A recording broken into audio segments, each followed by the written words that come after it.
Hi Barrington Library, my name is Chef Grace Goudie. I am so excited to be here with you today for a class that is all about figs, one of my favorite fruits. I'm going to teach you how to incorporate it into sweet and savory applications, and it's going to be so much fun, so let's get started. We're going to start with a whipped andouille crostini with some raw figs on top and honey, and just really simple, really tasty, a little heat, a little sweet, a little sour. Then we're gonna go into our chicken fricassee, which is a French dish, classic French dish, but I am going to teach you how to do a roasted fig puree and incorporate that into the fricassee dish just to make it a little different. Then we're gonna end with a fig and corn tart. We're gonna take corn, make a corn pudding, which is one of the coolest techniques I've ever shown people, and I love it. It's incredible. And we're gonna whip that into some mascarpone cheese, nice and airy, fluffy, and top it with some caramelized figs. Really delicious, really easy, and really technique driven. First, we're gonna start with this andouille crostini with the raw figs on top. This is one of my favorite fig dishes that I've developed this year. So the star of the show is obviously the fig, but the andouille spread is amazing. It's really just whipped prosciutto spread that has some spices in it. It's not super spicy, with some mascarpone cheese, cream, and blue cheese. That blue cheese gives it a little funkiness, and it really goes nicely with the figs. Andouille spread you can find at Whole Foods. You can order it off Amazon. It's pretty common ingredient nowadays because people are really loving it. And it's this, you can see here, this spreadable spread here. So it's already kind of in a spreadable texture, and I'm just gonna whip it up like nice and light and airy with those cheeses.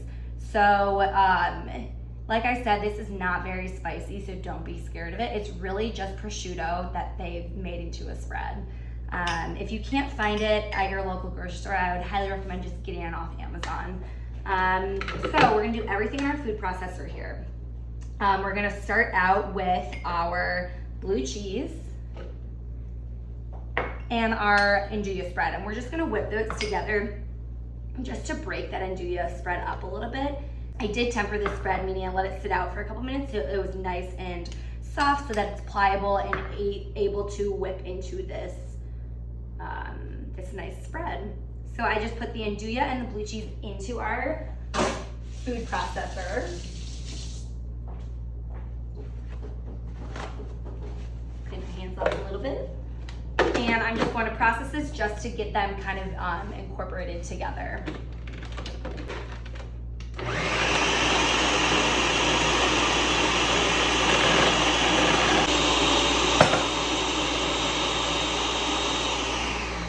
So all I'm looking for is for the blue cheese and the andouille to just come together a little bit before I put the rest of the cheese in. And it did exactly that. It broke both things up a little bit more just to make them smaller. It's not going to puree it into this fluffy spread that we're looking for quite yet because we need to add all the other ingredients. Okay, so now I'm gonna add our mascarpone cheese, cream cheese. I also let the cream cheese sit out and get soft a little bit, just so it was nice and pliable. So I added our mascarpone cheese, our cream cheese, and now I'm gonna add our heavy cream. And this will just allow it to whip up really nicely into a nice airy spread to eat really delicious and easily on that crunchy toast. Now you'll notice I had all my ingredients prepped out. This is something called mise en place, which is incredibly important in cooking. Even when you're cooking at home and you're not cooking professionally like I do, you're cooking at home, mise en place is still so important because it allows you to get everything ready, and then when you go to actually cook the item or prepare it, you just put it all together, and it's so much less stressful because you just prep all the ingredients, have it all organized, and then when you go to the stove or go to the mixer, whatever you're doing, you just put it all together, and it's easy, simple, and you just feel prepared and not hectic. So I highly recommend practicing this mise en place idea even when you're cooking at home. So I put all the cheese and dairies in there, and I'm just gonna whip it all together till it's nice and airy.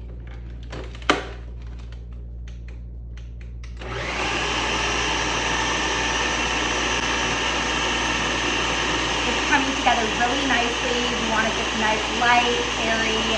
The color will get a little bit lighter, and we're really just looking for that nice texture in this when it's done. So I always like to stop it and check it, scrape the sides down just like you would when you're making cookies in a mixer. You want to scrape all those sides down just to make sure you're getting all the ingredients where you need them to go. So I'm gonna mix this a little bit longer just to get it all mixed together, then we're gonna put it in our piping bag.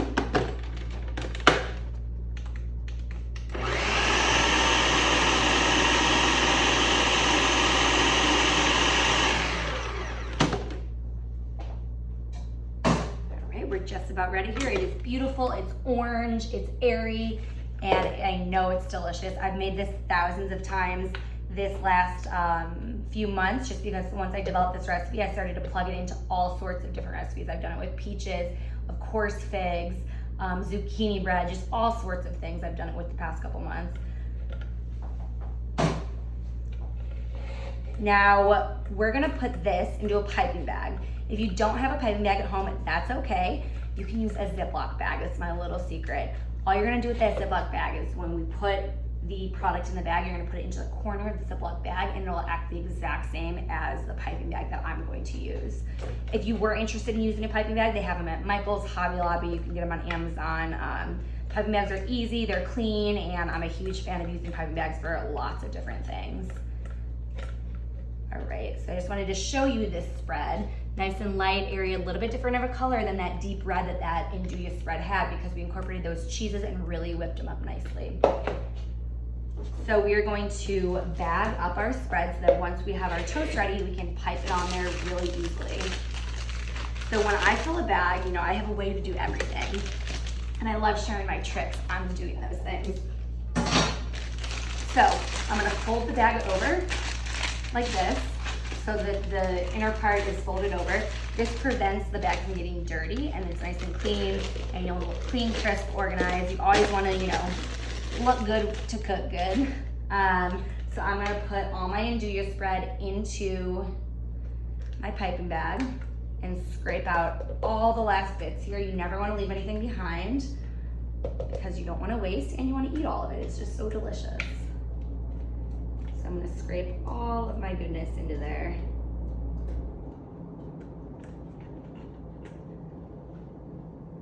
Oh yeah.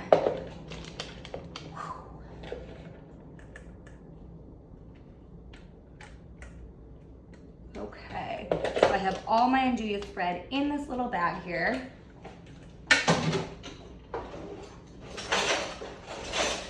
And this is where my handy dandy, I call it a pass card, you can call it a bowl scraper, come into play.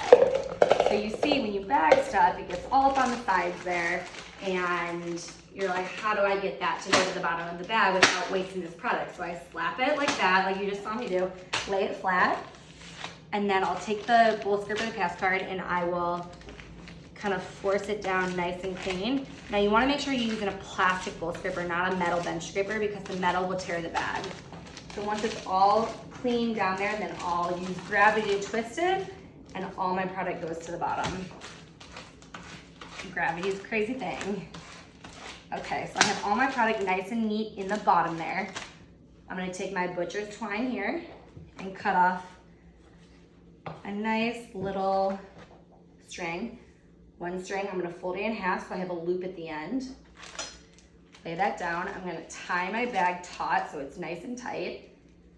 And I'm gonna take my folded string with the loop and just pull it through here so that it is like a little, there's a loop and the string's through the loop. And I'm gonna twist the string below that loop so that it keeps the bag nice and tight. And then we're just gonna tie it off. So I'm gonna do one knot, nice and tight, flip it, and do another knot. Now you'll see why I like to bag this once we put it on the toast. The presentation of it looks really great, and if you're entertaining with these recipes, you will just wow all your friends and family. Just from simply putting something in a bag and piping it out of there, you'll really be able to plate it really nicely. So I'm just going to trim my bag here so that my string looks nice and even and just really organized. All right, so I plugged my little burner in so that we can toast our bread up really nicely. So what we're gonna do first is we're gonna cut our bread. This is a serrated knife. I always use a serrated knife to cut bread simply because you can get through the bread a lot nicer and it won't smash your bread up. So what we're gonna do is we want to cut crostini slices. I'm gonna make bigger pieces of bread because I like a nice big piece of bread for an appetizer, but if you wanted to use these as like a nice cocktail bite, you just cut the bread into smaller pieces and do the exact same thing. I did a zucchini toast for like a cocktail party that was like this big, just a dollop of that andouille with the fig, and it was delicious. So I'm gonna cut the bread about, I like a thicker piece of bread for a bread presentation like this. So I'm gonna cut it about a 1/2 inch thick. So it's about that thick. All right, so we have our bread cut. I'm gonna put our butter into the pan. You can use a neutral oil, like canola oil or avocado oil, sunflower oil. I'm using butter because it adds a little bit of flavor. And I have the heat on about medium. Just gonna melt our butter just so it's barely melted. I don't wanna brown it or anything because it'll do that as the toast cooks in there. I always like to sprinkle a little kosher salt on my bread when I toast it just to give it a little seasoning, even though we are gonna put some salt on at the end. So the butter's starting to get frothy, so I'm gonna put my bread in there, both pieces, and kind of move it around just to get all that buttery goodness on there. And I'm gonna let it toast for a couple seconds till it's golden brown, really nice. While the bread is toasting, I'm gonna clean off my cutting board a little bit. While the bread is toasting, I am going to cut our figs. So, fig, delicious. This is a Black Mission fig. You can use any type of fig. There's tiger stripe, green figs, all sorts of things. I find the Black Mission are the easiest to find at the store. So I'm just gonna cut my stem off my fig. The stem can go in the garbage, but the cool thing about figs is you can eat every other part of it except for that little stem, the skin, everything. Now I'm gonna cut what I call fig wheels. So you're gonna do 1 fig per toast if you're doing the large size toast. If you're doing those little crostinis that I talked to you about, you just do 1 wheel per crostini. So I'm gonna cut these fig wheels about, I would say, 1/4 inch thick. So it's about that. You can see the side there, it's about 1/4 inch thick. I just love how beautiful the inside of a fig looks. It's just, it's an insane looking thing that you, like, don't even know what I could compare the look of an inside of a fig to. It's beautiful. Lower my temperature there a little bit so my bread doesn't burn. And I'm gonna finish slicing my fig. Now you wanna make sure when you slice your figs that your knife is super sharp so you don't destroy that fig. So I recommend using a knife sharpening service to get your knives nice and sharp, and it prevents you from hurting yourself too while you're in the kitchen if you have really sharp knives. All right, so I'm gonna sprinkle this with some salt. And my bread is nice and toasted. So how I kind of gauge the toastiness of my bread is I like it to be toasty on the outside, but still fluffy on the inside. I don't like when the bread is all the way hard throughout.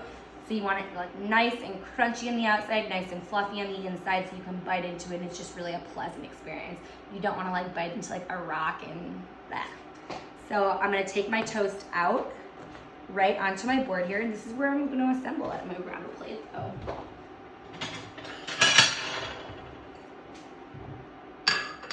All right, so I'm gonna cut about 1/2 inch off the pipe bag here.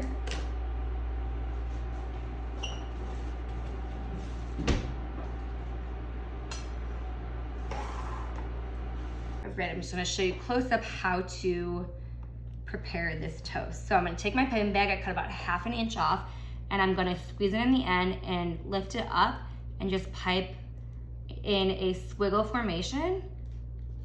And look how nice that looks there. I'm gonna do it to the other one as well. Pipe it in that squiggle formation. It just gives it that little extra touch of refinement for when you have your friends over, whoever. And then I'm going to kind of, I call it dancing the figs on there. And I actually got 2 portions out of 1 fig, which is great. So I have all my figs there. You can see it's like really nice, really like squiggly looking. I don't even know what to call that. I'm gonna crack some black pepper onto here. Freshly ground black pepper. I don't like the black pepper that is pre-ground. It's a little bit spicier and tastes, in my opinion, very bad. And then we're gonna put some crunchy Maldon salt. You can get Maldon salt, Whole Foods, Amazon, Trader Joe's, pretty much any grocery store. And then we're gonna squeeze some honey right on top, a little drizzle.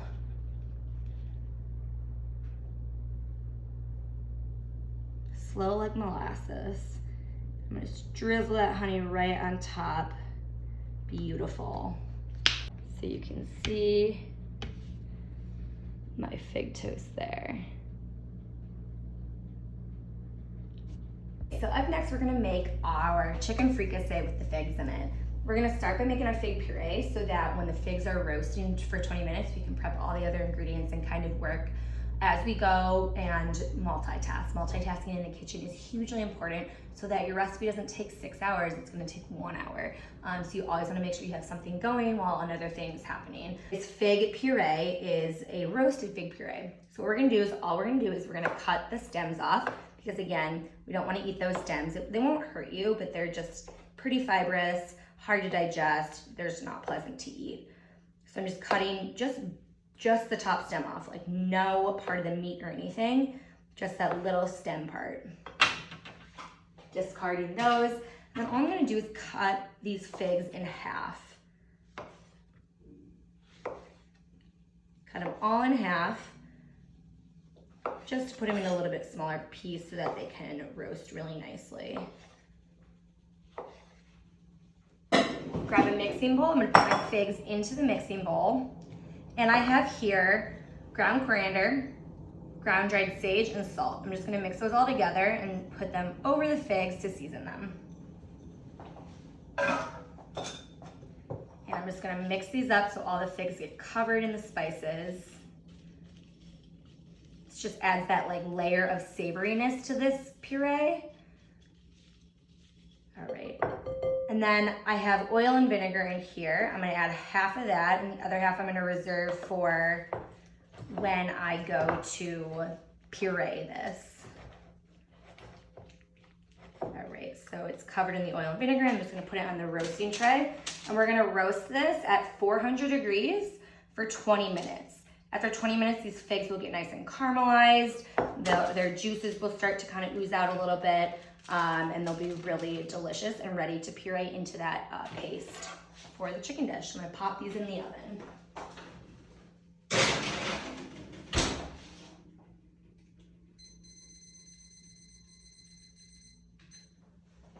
So I always like to set a timer so that I can hold myself accountable and not lose track of things, especially when I'm multitasking as we are right now. I'm gonna set those other ingredients aside.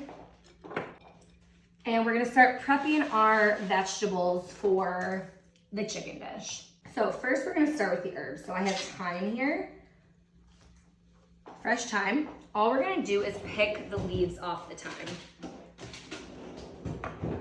So what we're gonna do is you have the thyme here. I'm just going to lightly grab the stem and all the leaves that you want will come out off the stem. This is called like a resinous or a hard herb. You don't really want to eat the stems on these because again, they're fibrous, hard to digest, and you could probably barely even chew it.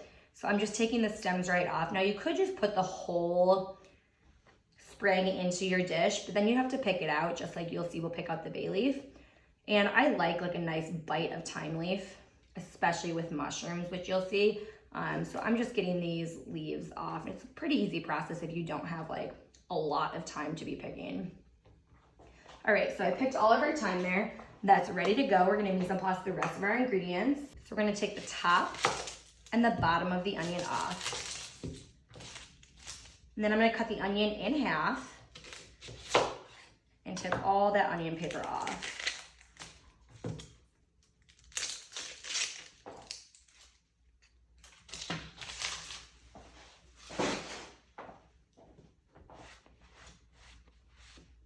Now we're gonna do something called a julienne cut, which with onions, I think this is the easiest cut. So we're basically gonna follow those natural lines of the onion, and that'll get your julienne cut. Juliennes are a little harder to do with like carrots, celery, or other vegetables, but the onion just tells you the secret. It tells you where to go with your cuts. So we're literally following those natural lines of the onion. So just following those natural curvature lines of the onion to get this nice julienne cut. The onion will be about a 1/4 inch thick or so. And I'll show you a close-up of these. So your pieces will look about that big.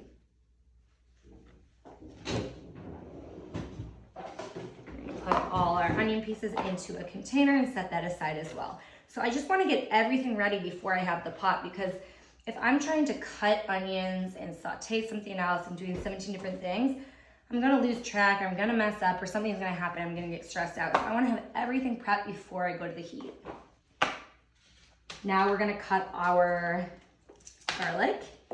So we're gonna take our garlic clove. I cut the top and the bottom off because you don't wanna eat the root of a garlic. And then I'm just gonna peel that garlic paper off.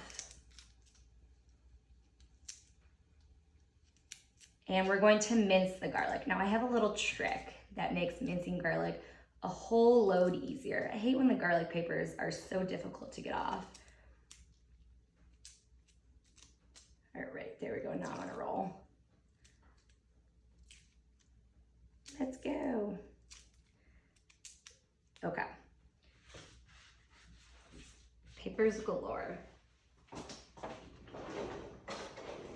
So my trick for mincing garlic is very simple.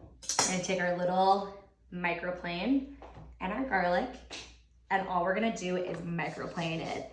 And this will get the garlic into the size that you want it to be in. Instead of spending, a couple of minutes mincing it with your knife, I'm just letting this little tool do the work. This is like my favorite trick. People are always like, hi, how did I not think of that? It's a lot quicker than having to mince loads of garlic. All the way down to the bottom. Now it all gets kind of stuck, so I just want to take it off there. Get all the crevices. Love me some garlic. And you can see there you have nicely minced garlic paste basically. Set that aside. Up next is the mushrooms. I'm gonna get them washed.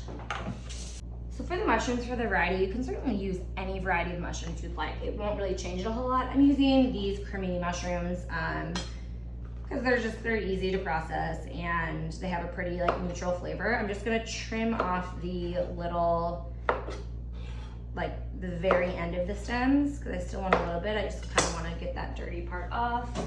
And then I'm going to quarter these, so cut them into 4 pieces so that each piece has this stem piece attached to it.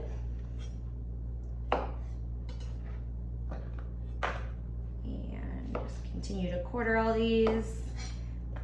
That way when we go to get some color on them, there's more surface area to get more color on them if they're in a little bit smaller pieces.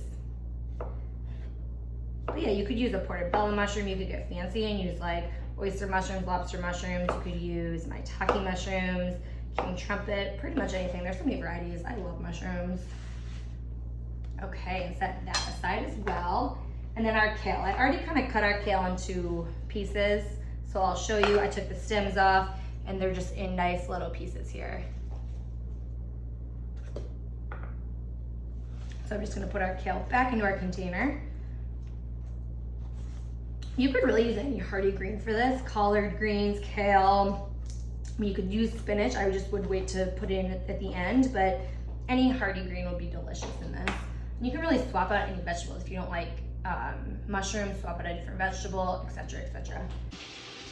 So the figs just came out of the oven. This is what they look like. They still have the spices, they're caramelized a little bit, and they're ready for us to puree.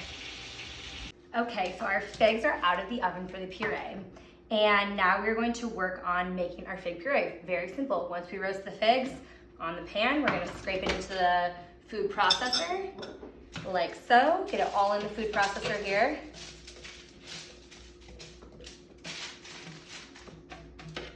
And then in the food processor will go the rest of the vinegar, the Dijon mustard,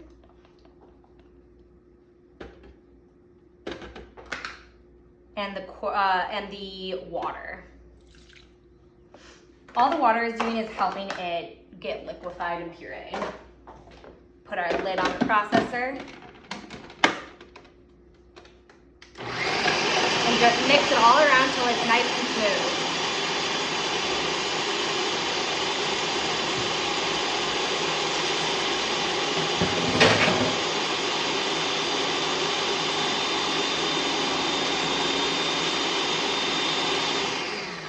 Now I'm gonna scrape it down a couple times just to make sure we get everything processed smooth in there.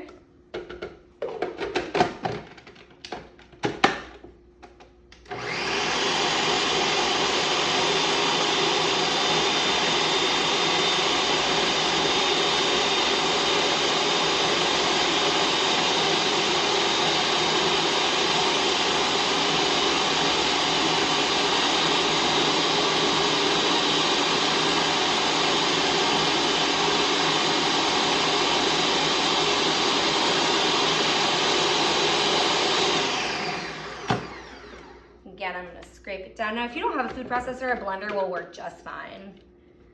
All right, we're almost there. You just want those last big chunks to get really nicely processed.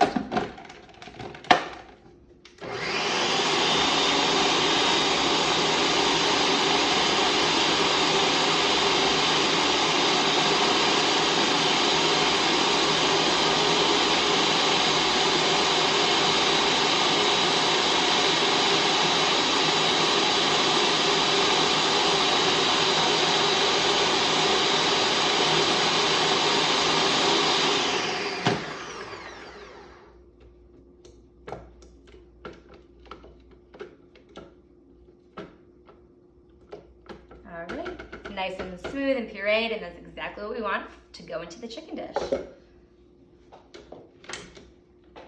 All right, so up next we're gonna do the chicken portion of the chicken freaky. So we're first gonna start, I'm using a Dutch oven. You can use a skillet, but I like the Dutch oven because it's thick, it's nice, and it's, you know, it cooks really well, it distributes heat really well.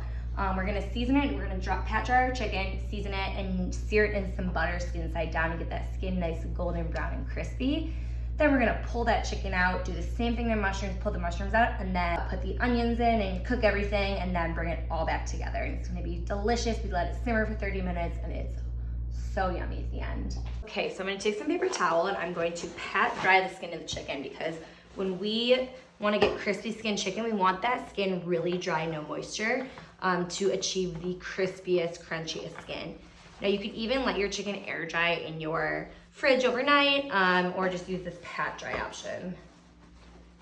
Because again, it's gonna be braised, so the skin's not gonna be crunchy in the end, but you wanna get that nice golden brown crunch to get all that flavor developed. I love chicken skin, it's so good. Fry up some chicken skin and eat it with caviar, I promise you, you won't regret it. I'm just drying that, and then I'm gonna salt it a little bit.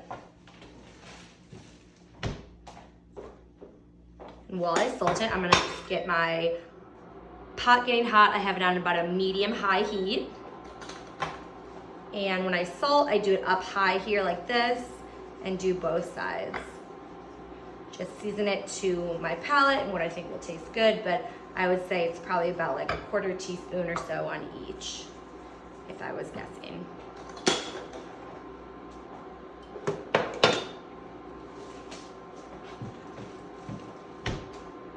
Okay, so my pot's getting hot. I'm gonna put my butter in there. This is gonna be the fat that we use to sear the chicken.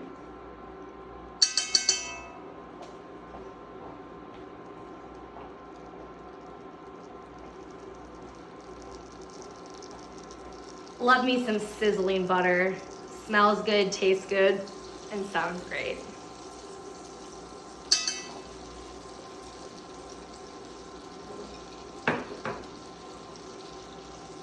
Oh yeah. All right, now that the butter's starting to get frothy, I'm gonna start adding the chicken skin side down.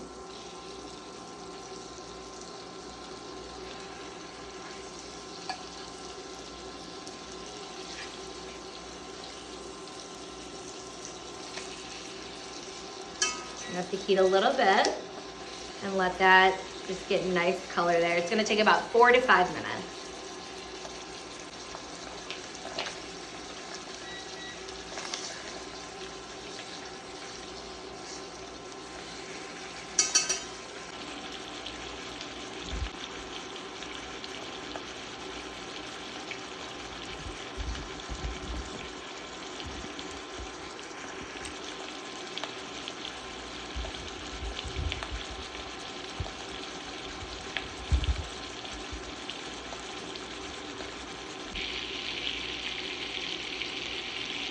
All right, our chicken is almost done getting crispy on the skin.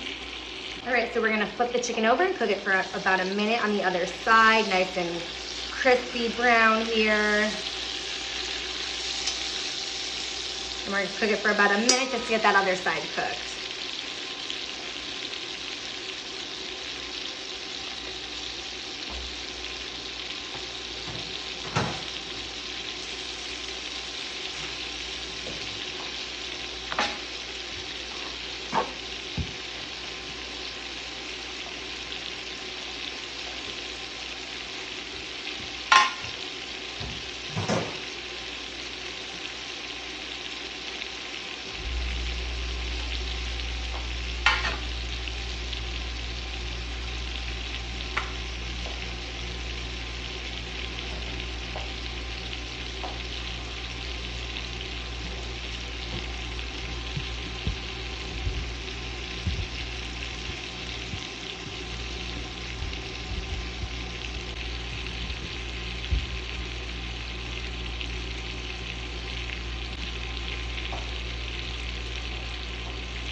All right, so this chicken has been flipped, been cooking for about a minute. Now I'm gonna take it out and set it aside.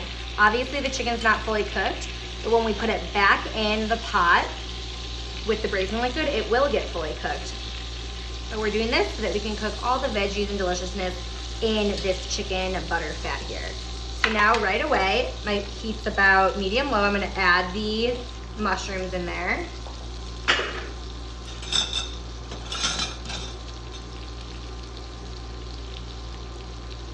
And I'm gonna cook the mushrooms just till they're golden brown.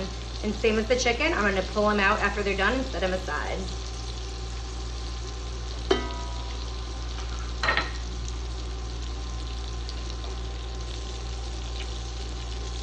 The reason why I'm getting the color on the mushrooms instead of just putting it in the braising liquid raw is because I think mushrooms take on a much different flavor if you sear them rather than just braise them raw. They develop a lot more flavor with the more color they have on them, and I think mushrooms are just they're essentially a carrier for more flavor. Like, they develop a lot of flavor when you cook them and sear them, and they also soak up a lot of flavor in the process.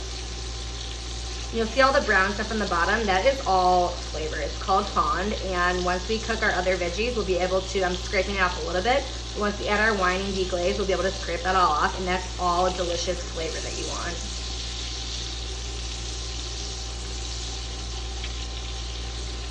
Right, just let these saute a little bit.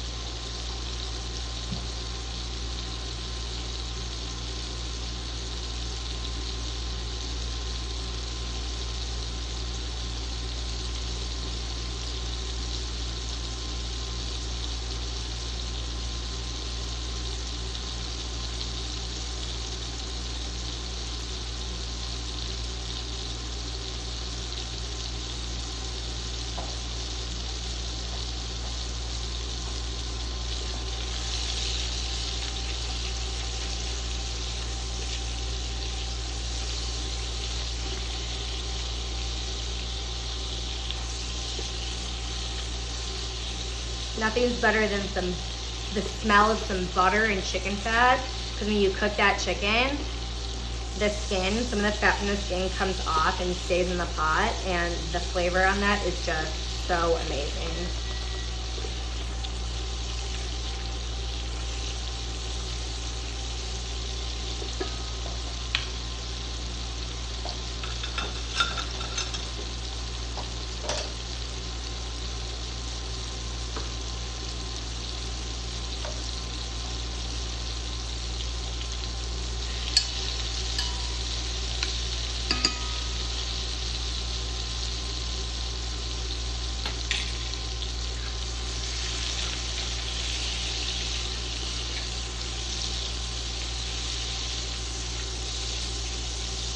And as we cook this, that butter in there is browning too, which is awesome because that's more flavor. It'll give it some like nuttiness. There's just so much flavor going on here right now, which is incredible.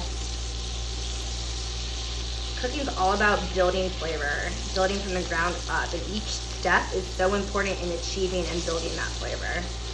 Right, so my mushrooms are starting to get golden brown here. A couple more minutes on them.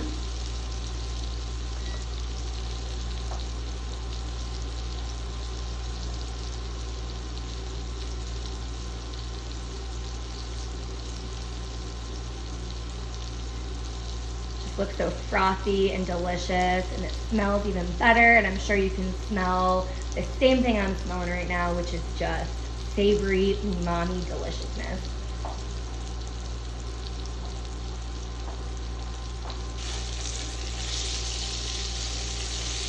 Okay. Now you see me play with my heat a little bit. Cooking's all about controlling your heat.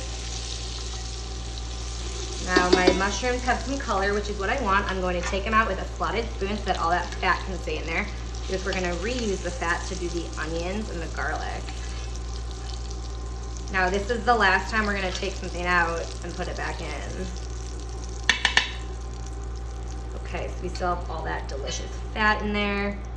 And I'm gonna add our onions.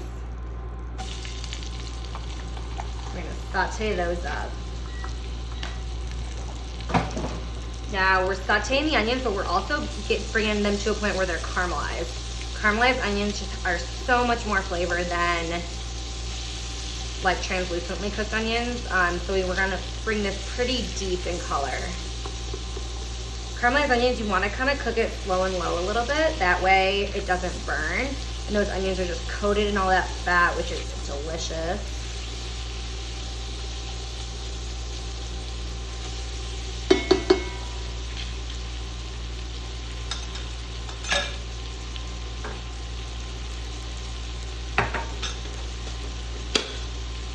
Now you'll see like I keep salting as I go. I only put like small amounts of salt in the recipes because I do like to salt as I go. Everyone's palate's different. You might not like a lot of salt in your diet, and your palate might, you know, be more sensitive to salt. So that's why I don't include a whole lot of salt in my recipes, because I like everyone to kind of decide where their palate wants to take them in terms of salinity.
Caramelized onions are one of my favorite things. They just are so complex in flavor, and it's literally just taking the natural sugars of the onion and cooking them so much that they caramelize like a caramel sauce.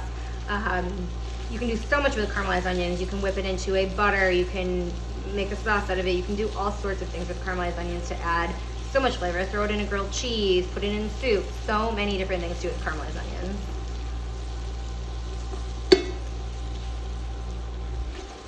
Throw them on a hot dog. I'm just consistently stirring them so that they don't burn. And again, like I said, all this on the bottom is not burn, it is fond, and we will get that scraped off once we deglaze with the wine. Deglazing is essentially when you put a cold liquid into a hot pot to get all the brown bits off the bottom, because guess what? That's all flavor. Take our onions a little further here. My heat is on like a medium low, not a high heat, because if you do a high heat, they'll just burn. You want to do them low and slow to get those sugars really nicely caramelized.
All right, so now that our onions are in the process of being caramelized, I'm gonna lower our heat to very low because I'm gonna add our garlic. You don't wanna add garlic in high heat because you don't want it to burn. Burned garlic is very bitter. So I'm gonna add our minced garlic, get that sauteed in there as well. Again, the heat's on low because I don't want this garlic to burn. Burnt garlic, again, is very bitter. And I'm gonna add our fresh thyme in there as well.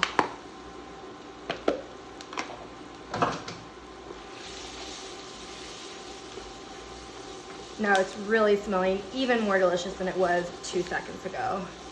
The addition of the fresh herbs, the garlic, it's just really smelling so savory, a great fall dish.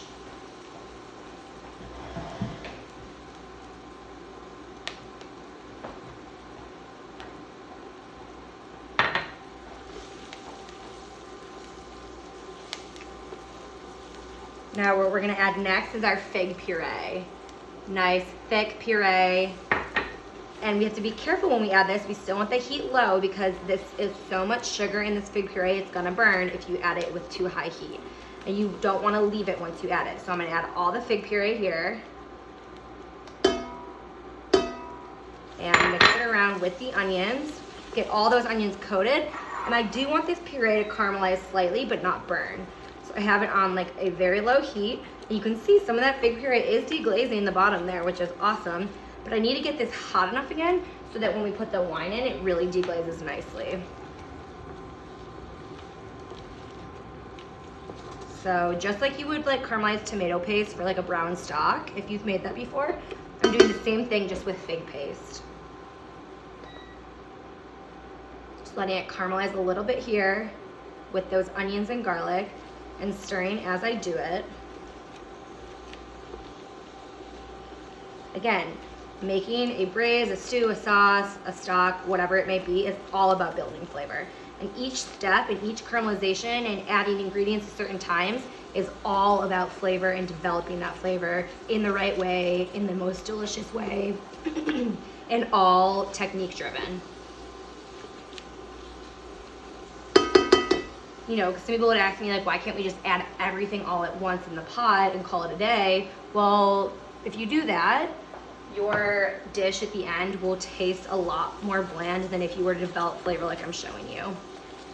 So it's kind of the difference between like, you know, learning a recipe the way a restaurant would do it, or just kind of throwing it all in there and saying, let's cut, you know, 30 minutes off the end time. If you want a really delicious dish in the end, let's develop all that flavor. Okay, so it's starting to sizzle and get hot again. And that fig is starting to caramelize.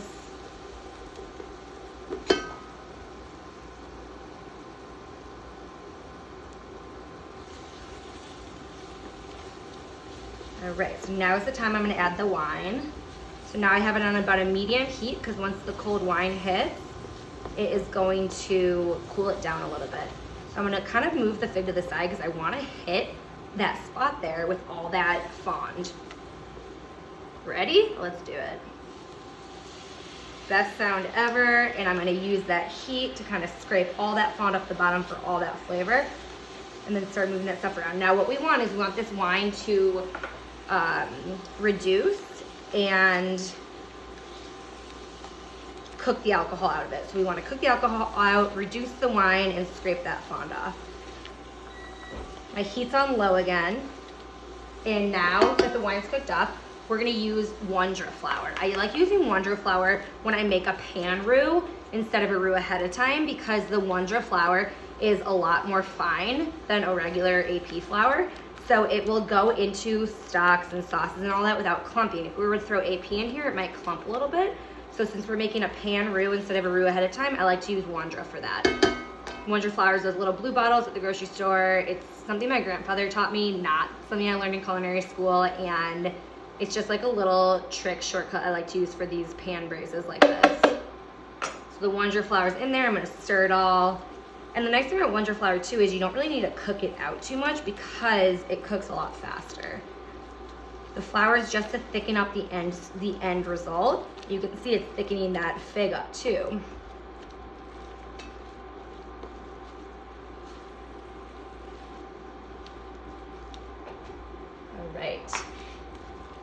Now I'm gonna turn my heat up to medium and I'm gonna add my kale in there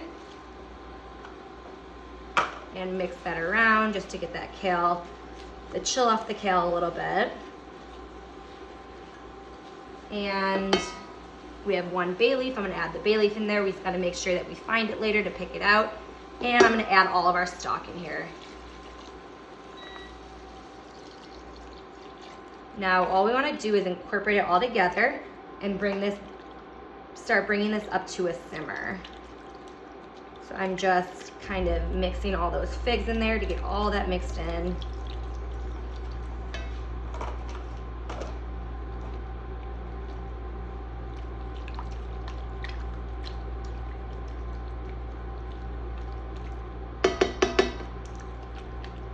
All right, now it's all incorporated. I'm gonna season it with a little bit of salt.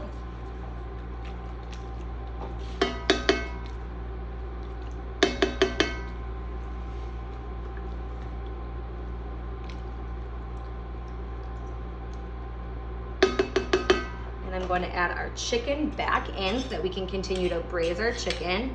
I'm going to add it in skin side up, just right on top there. And we're going to bring all of this to a simmer.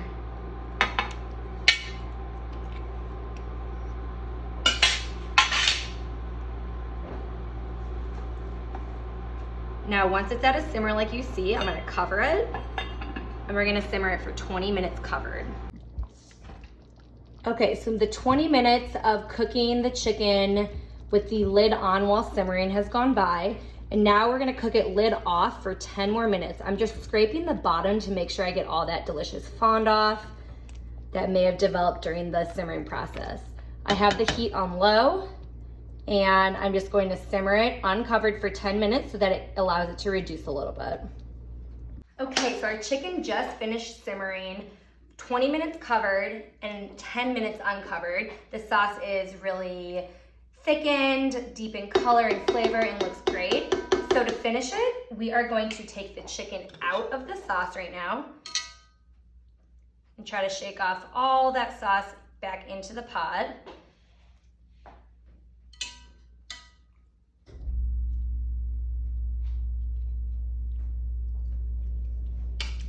You want to keep all that kale and onions and everything in there.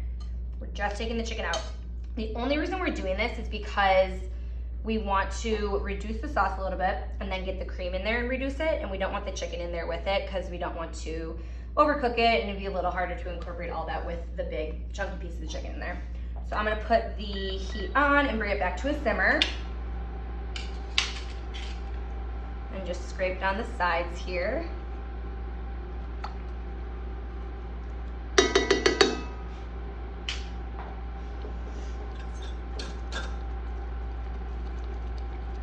All right, once it's back to a simmer, I'm gonna add our cream in and whisk that all in there. And I wanna scrape out every last bit of that cream. It's all flavor and deliciousness. And get that all whisked in there. And then I'm going to cook that down a little bit, just for, a minute or two. Scraping down our sides, get it all clean, all that flavor in there. Making sure the bottom is nice and scraped down. Now I'm just gonna taste our sauce for seasoning accuracy. That's so good. It's creamy, it's figgy, it's sweet, it's savory, it's so wonderful. I'm gonna add a little bit of salt to it because I think it needs it.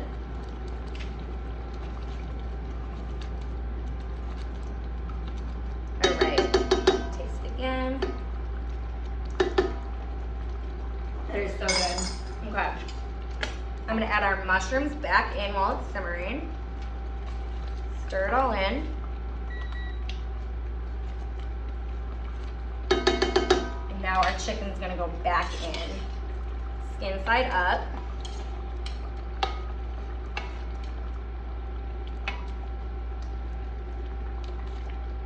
I'm gonna scrape all that juice that came off back in there too.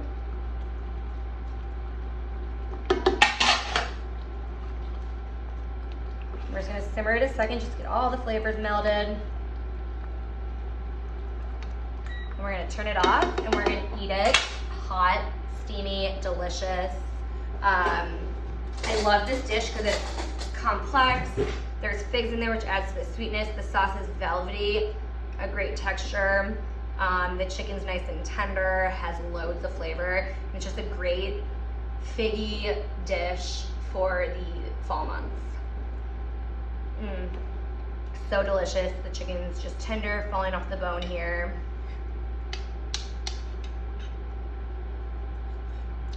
So good.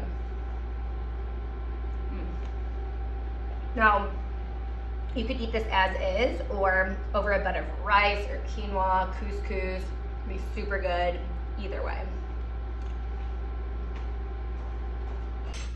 Okay, time for dessert, everyone's favorite part. So first we're gonna make egg wash, 2 egg yolks and a tablespoon of cream. That's how I do my egg wash. Some people don't put cream in theirs. I put cream in mine. I think the end result is great, nice and golden brown. And we're just gonna mix those 2 things together to start.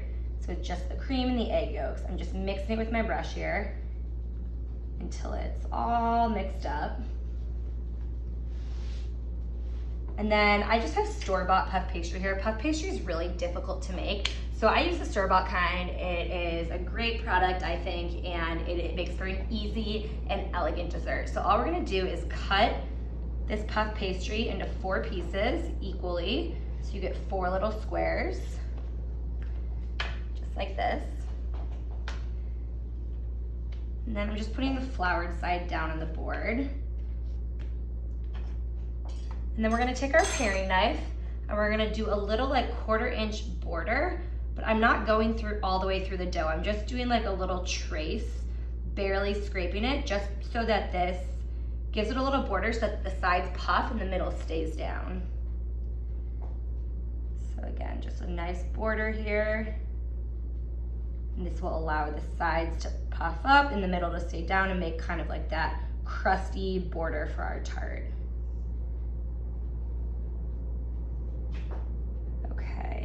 Now I'm gonna do something called docking. So docking is when you pierce an area of a pastry to keep the pastry down so it doesn't puff up.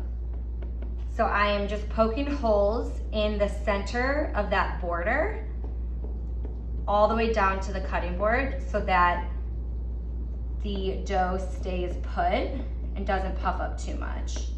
Now you might get a little puff, but this will help it not puff up entirely. After docking, we're then gonna brush the entire puff pastry with our egg wash. Now for a pastry brush, I like using the ones with the black bristles because with pastry brushes, the bristles fall off so easily that I like to be able to see where they fall off so I can pick them off. With the blonde or the white pastry brush, it's really hard to see those bristles on a pale dough like this. All right, so there's egg wash on all the dough, and we're just gonna bake these off at 400 degrees for about 20 minutes or until the pastry is golden brown.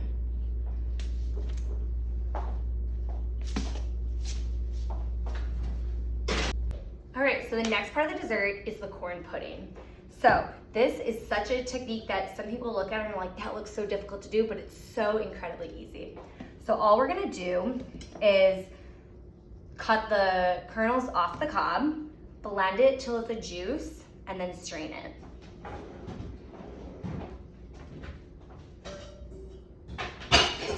I do want to show you my cutting technique to make it a little easier so the corn doesn't get everywhere. So I put a small bowl upside down within a larger bowl, like that. I put the corn on there, and then as I cut the corn, those kernels bounce off that bowl and stay within the bigger bowl and doesn't get all over the floor and counter. Cutting corn can get really messy and you'll find corn literally everywhere if you don't do a technique like this. So I'm just cutting both corn off both cobs.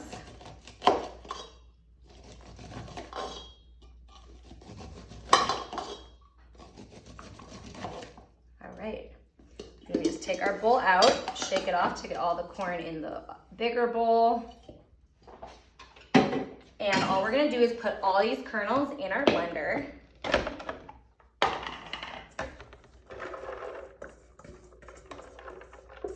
And we're essentially just juicing it. We're gonna blend it till it becomes a liquid.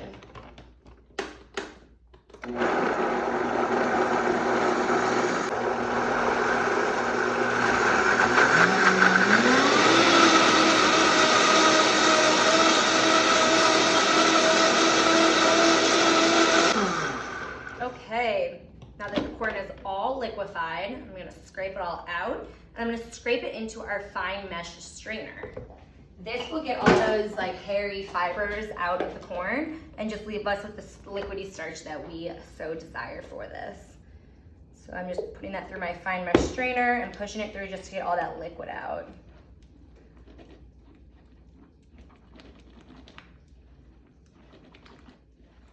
Push all that through.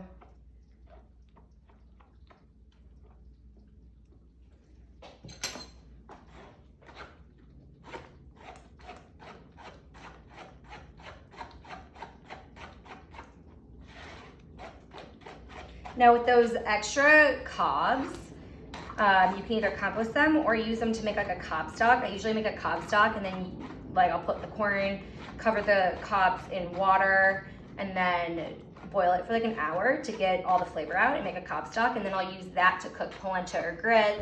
You could also use it to make like different sauces. It's pretty sweet, but there's a lot you can do with cob stock. Add some Parmesan to it, cook pasta in it, all sorts of creative things with cob stock. I'm just pushing all that water juice out of the corn. It's crazy that the corn purees into this and you get this like beautiful liquid out of it.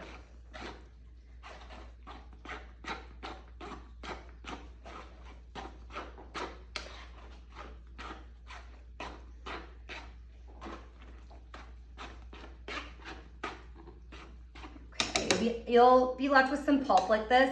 You could use it, you can discard it, compost it. If you have a dehydrator, dry it out and make like a corn powder out of it. There's a lot you can do with it. All right, our puff pastries look like they're ready, nice and glazed, golden brown. We're gonna take them on out. They did puff a little in the center, but as they cool, those centers will fall and we'll have that nice border. All right, so the corn pudding. We're gonna have a small pot. We're gonna turn the heat on and we're gonna put our corn juice in there. Scrape out all the last bits. I'm gonna have the heat on medium high. And as that corn liquid heats up, we're gonna be whisking consistently and constantly. A, so the starches don't burn, the sugars don't burn, and B, so that it thickens up into that pudding consistency we're looking for.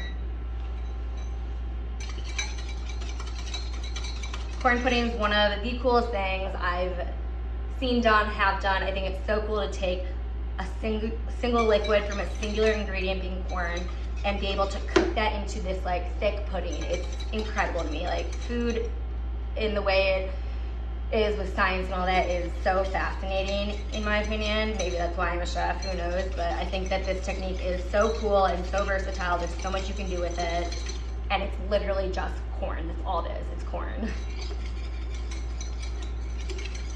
So you can see it's thickening into this like pudding, kind of looks like a really yellow vanilla pudding.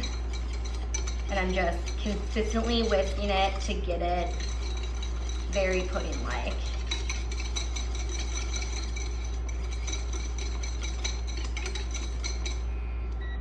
All right, we're there. So you can see here, it is, let me grab a spoon so I can really show you. It's like thick like pudding. Once it cools, it'll really solidify. And it's crazy that that liquid went from that to that. It's nuts to me. All right, so we're gonna cool it down because we don't want to, tastes like corn. We don't wanna add this to the mascarpone hot because it'll break the mascarpone mixture. We wanna add it cold. So I'm just gonna cool that down in an ice bath to get it rapidly cooled. Now the corn pudding, you can make this a couple of days ahead of time. That way it's ready to go and you don't need to put it in the ice bath. All right, so the last step for our dessert is we're gonna caramelize our figs. Super easy, super simple. All right, so I have a nonstick pan. I'm going to put my butter in and melt the butter. While the butter is melting, I'm gonna cut our figs. So I'm just gonna take the stems off the top and discard those. And then we're going to quarter them.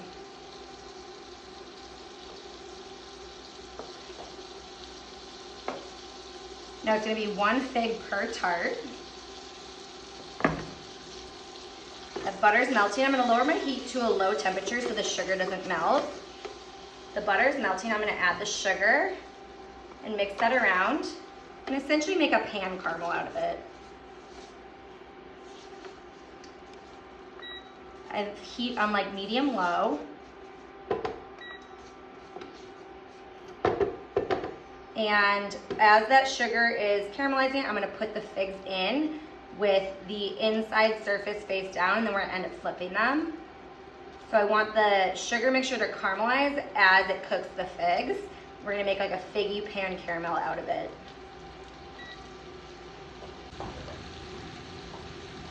I have it on very low heat.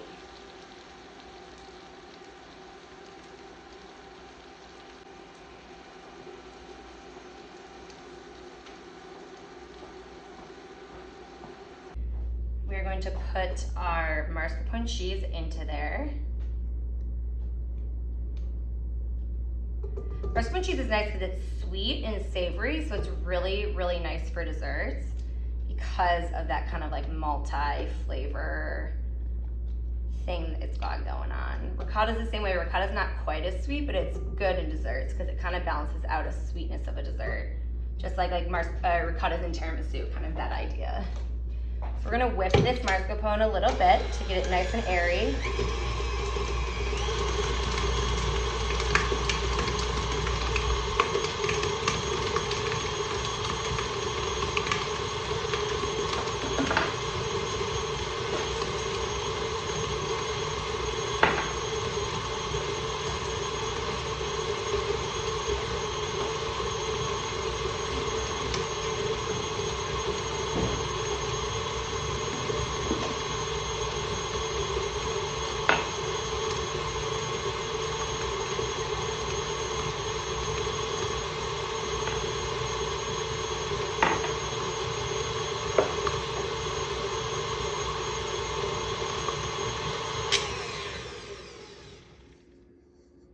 All right, we're gonna put our heavy cream in there.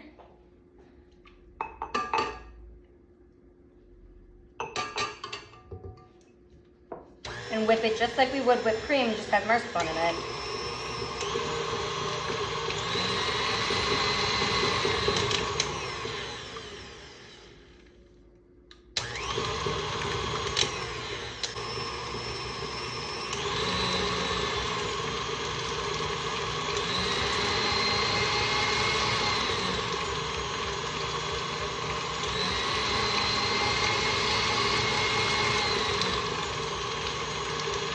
All right, I'm just watching it closely so it doesn't break. I'm just waiting till it gets to that soft heat before I add the corn to it.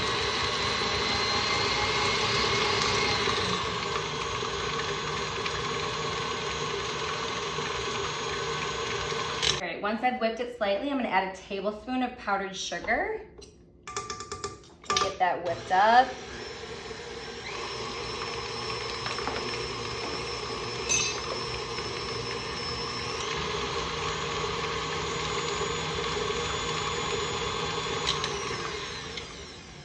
Now I'm going to scrape down our sides to make sure all the ingredients are nicely mixed in there.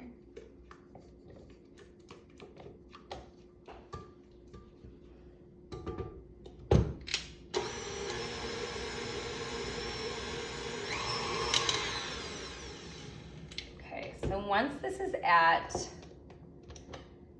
kind of that soft stage there, I'm going to switch to the whisk attachment.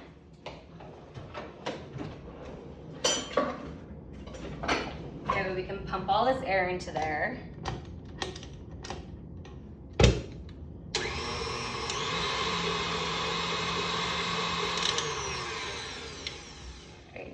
add our corn pudding, all of it. I'm just going to whip that up together.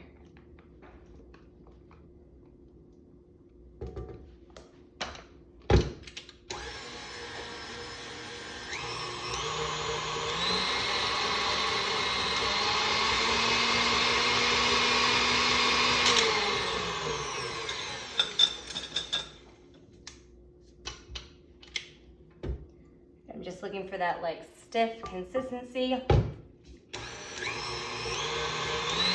Get that corn.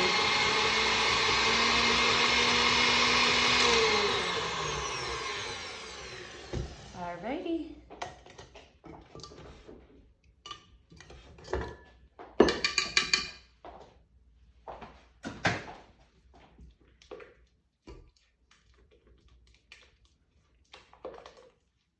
Just looking for that stiff consistency.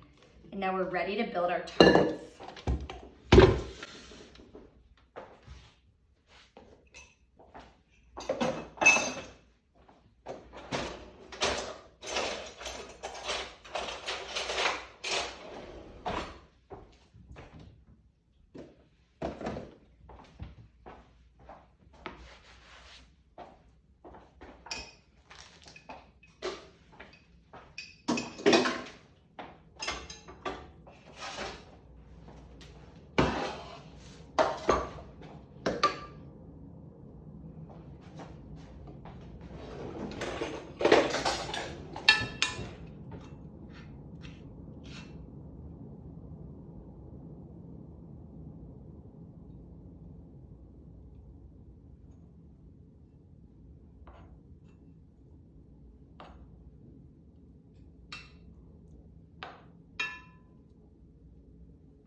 All right, we're gonna finish up our fig meal with our tarts. So I have our tart here and our fig mascarpone. I'm gonna scoop some of the fig mascarpone onto the tart. I'm gonna take a little spatula and kind of spatula it in the center there. It's about 1.5 ounces in there. I'm pretty much just looking to fill it and make it nice and full there.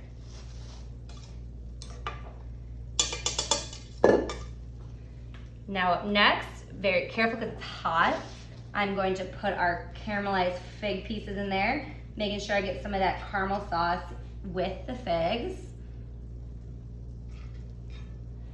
So again, about 1 fig per tart. We're just gonna place it on top there.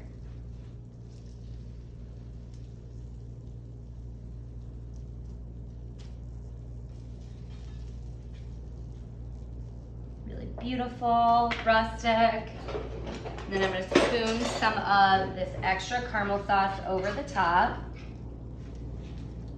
like so. And then finish with a little bit of crunchy salt. And you wanna eat it right away because those figs are hot, so it's starting to melt that mascarpone. And there you have it. We just made a whole meal of figs. We did our fig and andouille toast. We did our chicken fricassee with figs and our caramelized fig and corn tart. So delicious. Thank you so much for joining me today. It was a pleasure teaching you all about figs and cooking techniques, and I hope to be in the kitchen with you all again soon. Thank you so much.